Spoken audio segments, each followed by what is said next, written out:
Hello everyone, welcome back to this channel. आज हम lysosome के बारे में पढ़ेंगे। इससे पहले कि हमने बहुत सारी ऑर्गेनेलीज़ जो हैं वो पढ़ ली हैं।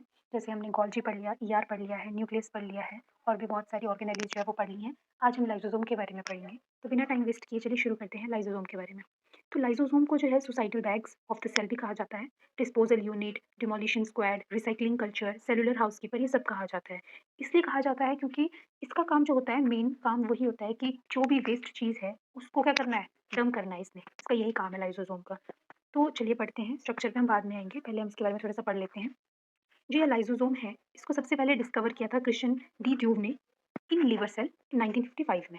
आपने ये साइंटिस्ट, मैं आपको हर वीडियो में कहती हूँ कि साइंटिस्ट के नेम जो है वो आपने याद रखने हैं, क्योंकि इन टॉपिक से मैक्सिमम क्वेश्चंस जो हैं वो साइंटिस्ट के ऊपर ही आते हैं कि किसने कौन-सा ऑर्गेनेली डिस्कवर किया है।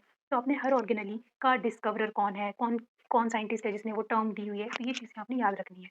तो जो हमारा लाइसोसोम है उसको डी ड्यूव ने करा था लिवर सेल के अंदर डिस्कवर 1955 में। प्लांट्स के केस में जो लाइसोसोम होते हैं उनको हम स्फेरोसोम्स कहते हैं। मतलब कि प्लांट लाइसोसोम्स को अलग से नाम दे दिया है स्फेरोसोम्स। ये भी और ऑर्गेनेलीज की तरह प्रोकैरियोट्स में एब्सेंट होते हैं, यूकैरियोटिक सेल्स में प्रेजेंट होंगे एक्सेप्ट योर मैमेलियन आरबीसीज। कुछ फंजाइज हैं आपकी जैसे ईस्ट एंड न्यूरोस्पोरा, कुछ प्रोटिस्ट हैं जैसे यूग्लिना, मेरिस्टेमेटिक सेल्स हैं, रूट टिप्स जो होती हैं जैसे मेज के जो रूट टिप्स के सेल्स होते हैं ना, वहाँ पर भी आपको जो है लाइसोसोम देखने को नहीं मिलेंगे। और आपके जो मेच्योर एग्स होते हैं वहाँ पे भी आपको ये नहीं मिलते हैं। इनका नंबर जो होता है ऐसे सेल्स में ज़्यादा होगा जिनके केस में इंट्रासेलुलर डाइजेस्टिव एक्टिविटीज़ ज़्यादा हो रही है। इंट्रासेलुलर डाइजेस्टिव एक्टिविटीज़ का मतलब है विद इन द सेल जिनमें डाइजेशन होती है, विद इन द सेल जिसमें सारी डाइजेशन का काम हो रहा है, ऐसे सेल्स में इनका नंबर ज़्यादा होगा। क्यों होगा? क्योंकि लाइसोसोम एक तरह से डाइजेशन में हेल्प करते हैं। जो भी content, food content particular cell ले रहा है, उसको तोड़ने का, उसको यूटिलाइज़ करने का काम लाइसोसोम का है, मतलब तोड़ने का काम लाइसोसोम का है। ठीक है? तो ऐसे सेल्स जिनमें कि डाइजेशन का काम हो रहा है, ऑब्वियस सी बात है वहाँ लाइसोसोम्स क्या होंगे? ज़्यादा होंगे। एग्जाम्पल्स जो है हमारे ऐसे कुछ सेल्स के हैं phagocytes of liver and spleen. Phagocytes क्या होते हैं? देखो, फेगोसाइट्स एनगल्फिंग और एनगल्फिंग सेल्स होते हैं। बैक्टीरिया हो गया या कोई और पार्टिकल्स हो गए छोटे मोटे, उनको एनगल्फ करना, उनको एब्जॉर्ब करना, ये काम फेगोसाइट्स का होता है। ये फेगोसाइट्स कहाँ के? लीवर और स्प्लीन के हम बात कर रहे हैं यहाँ पे। तो वहाँ के सेल्स हो गए, उनमें जो है इनका नंबर बहुत ज़्यादा होगा। फिर ऑस्टियोक्लास्ट, ऑस्टियो वर्ड जो है बोन से रिलेटेड होता है। तो ऑस्टियोक्लास्ट क्या होते हैं? ये मल्टी न्यूक्लिएट सेल्स होते हैं जिनका काम होता है बोन को डिसॉल्व करवाना या उसकी एब्जॉर्प्शन करवाना। ठीक है? बोन को तोड़ने का काम होता है। अगर मैं सरल भाषा में कहूँ तो बोन को तोड़ने का काम होता है ऑस्टियोक्लास्ट का। देन हिस्टियोसाइट्स हैं हमारे, कहना जो कि क्या है, वो भी फेगोसिटिक सेल्स हैं। हिस्टियोसाइट्स भी क्या है? फेगोसिटिक सेल्स हैं जो कि आपके स्पेसिफिक है, कनेक्टिव टिश्यूज में पाए जाते हैं। ठीक है? वो हो गए, डब्ल्यूबीसीज़ हो गई ब्लड की, क्योंकि डब्ल्यूबीसीज़ भी आपको पता है क्या करती हैं हमें, हमारी बॉडी में एक तरह से इम्यूनिटी वाला ही काम करती है। कोई भी फॉरेन पैथोजन हमारी बॉडी में आता है तो डब्ल्यूबीसीज़ जो होती हैं वो फाइट करती हैं जाके उन पर्टिकुलर फॉरेन एंटीजन से। तो वहाँ पर भी क्या है, लाइसोसोम का काम चाहिए। तो वहाँ पे लाइसोसोम का नंबर वहाँ पे भी आपको ज़्यादा देखने को मिलेगा।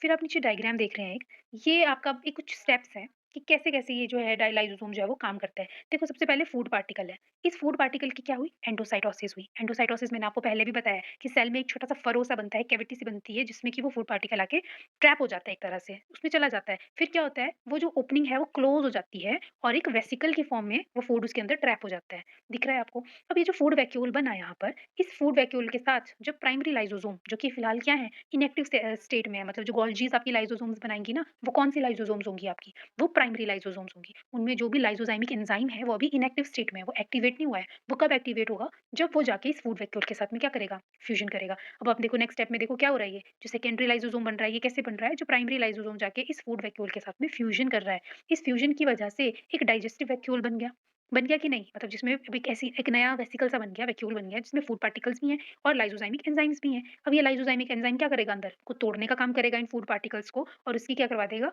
एक्सोसाइटोसिस करा देगा। एक्सोसाइटोसिस कैसे होगी? ये जो एंजाइम है, ये क्या करेंगे, उस फूड को उस वेसिकल के अंदर छोटे-छोटे पार्ट्स में तोड़ देंगे और बाद में जाके प्लाज्मा मेम्ब्रेन के साथ जब ये वेसिकल फ्यूज़ करेगा तो ये रप्चर हो जाएगा और रप्चर होने की वजह से ये क्या करेगा, जितना भी सेल का कंटेंट है उसको सेल से बाहर फेंक देगा। ठीक है जी? अभी तो इतना सा आप समझो। और क्या बोलते हैं कि और लाइसोसोम कहाँ पे अबंडेंट होंगे? और आपके डब्ल्यूबीसीज़ हो गए, जो भी मैक्रोफेजेज़ हैं, कफर सेल्स हैं। कफर सेल्स के ऊपर भी क्वेश्चन आया हुआ है कई बार कई एंट्रेंसेस में कि कफर सेल्स कहाँ प्रेज़ेंट होते हैं? तो ये आपके फेगोसिटिक सेल्स होते हैं और ये लीवर में प्रेज़ेंट होते हैं। तो लाइसोसोम्स जो हैं, डब्ल्यूबीसीज़ तो मैंने आपको बताया ही, वहाँ पे भी अबंडेंट होंगे, प्लस लीवर के कफर सेल्स में भी बहुत ज़्यादा प्रेज़ेंट होंगे, क्योंकि ये भी क्या है, कफर सेल्स, फेगोसिटिक सेल्स ही हैं, ये भी फेगोसाइटोसिस का ही काम करते हैं। ठीक है जी?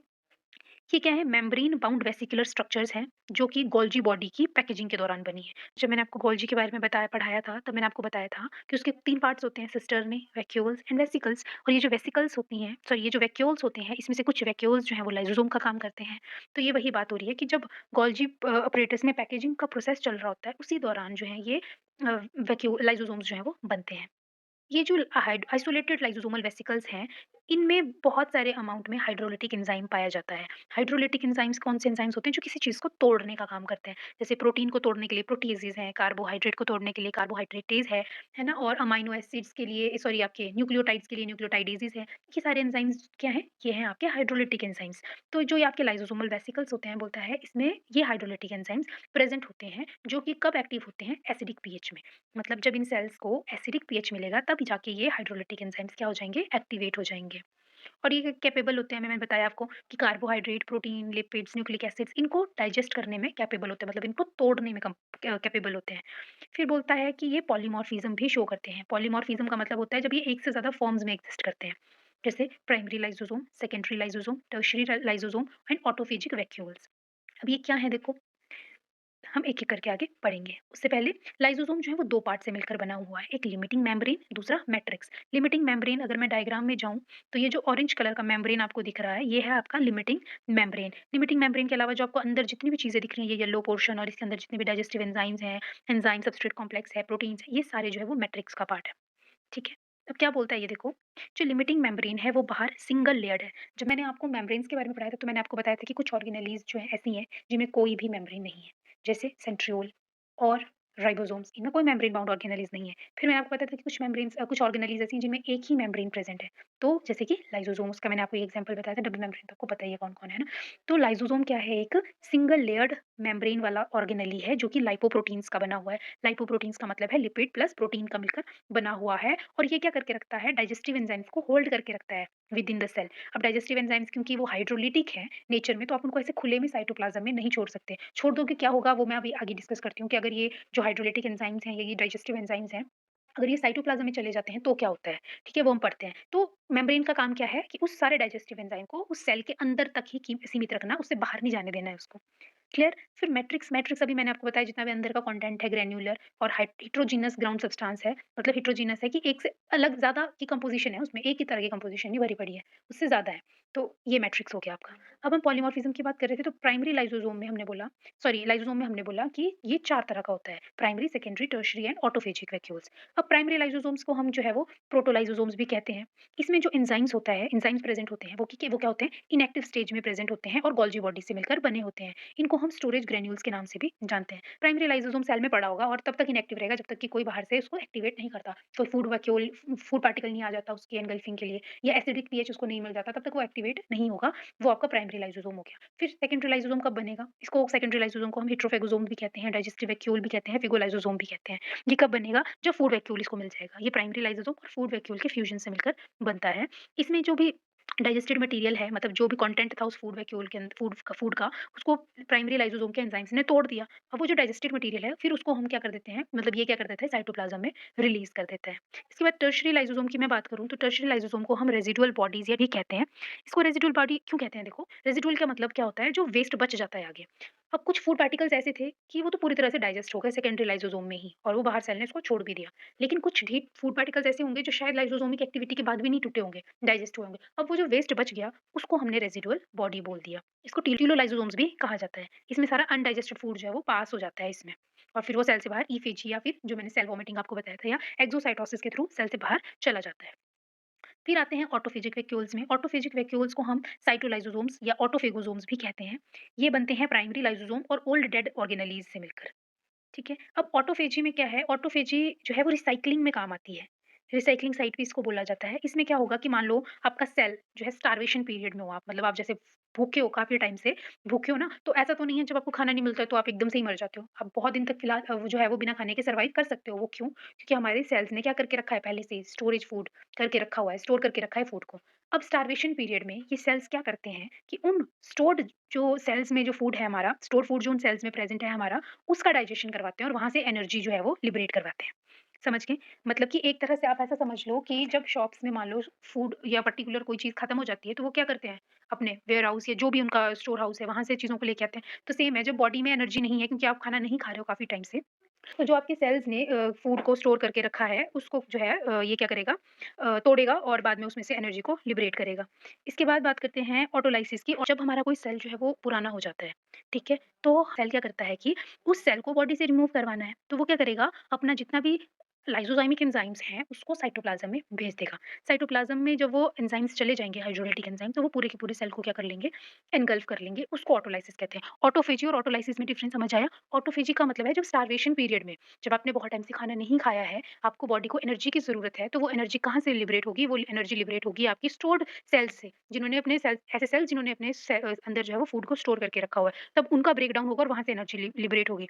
और ऑटोलाइसिस का मतलब होता है जब आपका कोई सेल डैमेज हो चुका है, पुराना हो चुका है, अब उसका बॉडी में कोई काम नहीं रहा है, तो वो सेल अपना जितना भी हाइड्रोलाइटिक एंजाइम्स हैं, वो साइटोप्लाज़्म में देगा और फिर पूरी की पूरी सेल की क्या हो जाएगी, एनगल्फिंग हो जाएगी। उसको ऑटोलाइसिस कहते हैं। Auto means cell, lysis means breakdown. खुद ही वो अपने आप को तोड़ देता है।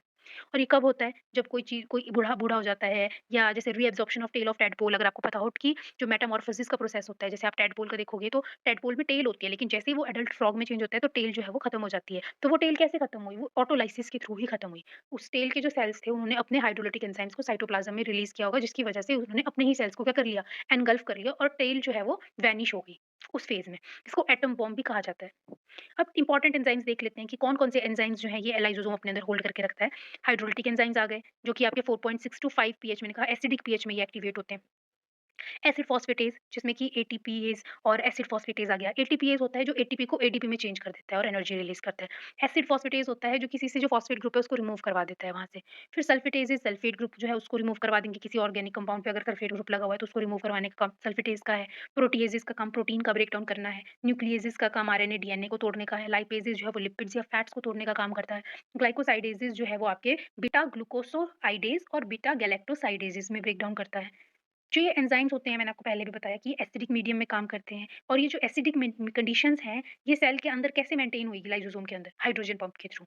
हाइड्रोजन पंप के थ्रू ही जो है वो सेल जो है इस एसिडिक पीएच को मेंटेन करके रखता है। अब लाइसोसोम के फंक्शंस तो अब क्लियर हो ही चुके होंगे, हमने इतनी सारी चीज़ें डिस्कस कर ली। सबसे पहले तो इंट्रासेल्युलर डाइजेशन में हेल्प करता है ये। एंजाइम्स को रिलीज़ करता है सेल के बाहर, जिसकी वजह से क्या होती है, एक्स्ट्रा सेलुलर। अब जिनमें इंट्रासेलुलर डाइजेशन होती है वो तो कर देगा ये अंदर, ठीक है? लेकिन कुछ डाइजेशन सारी की सारी इंट्रासेलुलर तो होती नहीं है, कुछ एक्स्ट्रा सेलुलर भी होती हैं। तो एक्स्ट्रा सेलुलर के लिए ये क्या करता है, अपने साइटोप्लाज़्म में उन हाइड्रोलाइटिक एंजाइम्स को रिलीज़ कर देता है, जिसकी वजह से एक्स्ट्रा सेलुलर डाइजेशन भी होती है। प्लस बॉडी के नेचुरल डिफेंस में भी ये हेल्प करता है, क्योंकि कोई भी फॉरेन पैथोजन अगर आपकी बॉडी में आ जाता है तो लाइसोसोमिक सेल्स जो हैं वो उन पैथोजेन्स को किल करने का काम करते हैं। और क्या करता है, अभी मेटामॉर्फोसिस बताया मैंने, जो कि जैसे एम्फिबियंस में गिल्स पहले होते हैं, ठीक है, जो बाद में नहीं रहते, टेल होती है जो बाद में खत्म हो जाती है। ये सारी चीज़ें मेटामॉर्फोसिस में भी किसका काम है? लाइसोसोम का काम है। और ये स्टार्वेशन के दौरान नरिशमेंट प्रोवाइड करते हैं। नरिशमेंट ऑटोफेजी के थ्रू प्रोवाइड होती है, जो स्टोर्ड, मैंने आपको अभी बताया पूरा, स्टोर्ड सेल्स में जो जो स्टोर्ड फूड है आपके सेल्स में, वहाँ से एनर्जी एक्सट्रैक्ट करवाता है ये।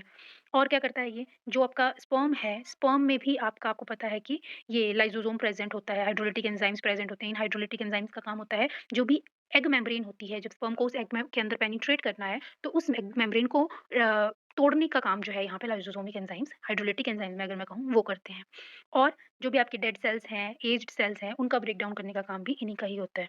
और जो ल्यूकोसाइट्स होते हैं, ल्यूकोसाइट्स मतलब डब्ल्यूबीसीज़, आपने डब्ल्यूबीसीज़ देखी होंगी, कुछ ग्रैन्युलर होती हैं, कुछ एग्रैन्युलर होती हैं। तो जो ए ग्रैन्युलर वाली वाई डब्ल्यूबीसीज़ होती हैं, वो ग्रैन्यूल्स भी कहाँ से मिल रहे हैं? लाइसोसोम से मिलते हैं। ऑस्टियोक्लास्ट मैंने आपको बताया, जो कि ऐसे एंजाइम्स रिलीज़ करता है जो बोन को डाइजेस्ट करने का काम करते हैं। कई बार क्या होता है कि जो रेज़िडुअल बॉडीज़ मैंने आपको बताई ना, कि जब आपकी बॉडी में कुछ फूड पार्टिकल मान लो इंट्रासेलुलर डाइजेशन के दौरान जो है अनडाइजेस्टेड रह जाते हैं, तो वो रेज़िडुअल बॉडी में चेंज हो जाते हैं। अगर वो रेज़िडुअल बॉडी को टाइमली अगर बॉडी से बाहर ना निकाला गया, तो वो कर लॉन्ग टाइम के बाद वो एक्यूमुलेट होके हमारी बॉडी में कोई डिज़ीज़ कॉज़ कर देती हैं। जैसे आपका हेपेटाइटिस है। हेपेटाइटिस एक बीमारी है, और आपकी एक हर्लर्स डिज़ीज़ है, जिसमें कि डिफ़ॉर्म्ड बोन्स हो जाती हैं, क्योंकि आपका जो म्यूकोपॉलीसैकेराइड है वो बॉडी में एक्यूमुलेट होने लग जाता है। म्यूकोपॉलीसैकेराइड यहाँ पे एक रेज़िड्यू है, जिसको निकलना चाहिए था बॉडी से, लेकिन नहीं निकला, बॉडी में एक्यूमुलेट होता गया और एक डिसऑर्डर या डिज़ीज़ कॉज़ कर दी, जिसका नाम है हर्लर्स डिज़ीज़। देन पॉम्पेज़ डिज़ीज़, पॉम्पे डिज़ीज़ में आपका ग्लाइकोजन स्टोर होता रहता है रेज़िडुअल फॉर्म में, ठीक है? उससे जो है इस तरह की जो है आप स्क्रीन पे देख सकते हैं कि इस तरह की जो है बीमारियाँ हो सकती हैं। हर्लर डिज़ीज़ में भी आप देख रहे हैं स्क्रीन के ऊपर इसके सिम्पटम्स कि किस तरह के इसके सिम्पटम्स हैं और क्या पेशेंट को क्या सफ़र करना पड़ता है। तो ये कुछ बीमारियाँ हैं और जो सीड्स हैं, ठीक है? सीड्स में भी ये एंजाइम्स प्रेज़ेंट होते हैं, जो कि किसकी डाइजेशन में हेल्प करते हैं? प्रोटीन और स्टार्च की डाइजेशन में हेल्प करते हैं। कब? जब जर्मिनेशन का प्रोसेस होना होता है। जर्मिनेशन के प्रोसेस के दौरान जो ये एंजाइम्स हैं, हाइड्रोलिटिक एंजाइम्स ये एक्टिवेट हो जाते हैं और प्रोटीन और स्टार्चेज़ का क्या कर देते हैं? ब्रेक डाउन करते हैं। तो आज हमने लाइसोसोम के बारे में पढ़ा। मैंने अपनी तरफ से मैक्सिमम पॉइंट्स क्लियर करने की कोशिश करी है। फिर भी अगर किसी को कोई डाउट है तो प्लीज़ कमेंट सेक्शन में बताएँ। अगर वीडियो अच्छी लगे तो प्लीज़ वीडियो को लाइक करें, चैनल को सब्सक्राइब करें। मिलते हैं अगली वीडियो में, तब तक के लिए थैंक यू।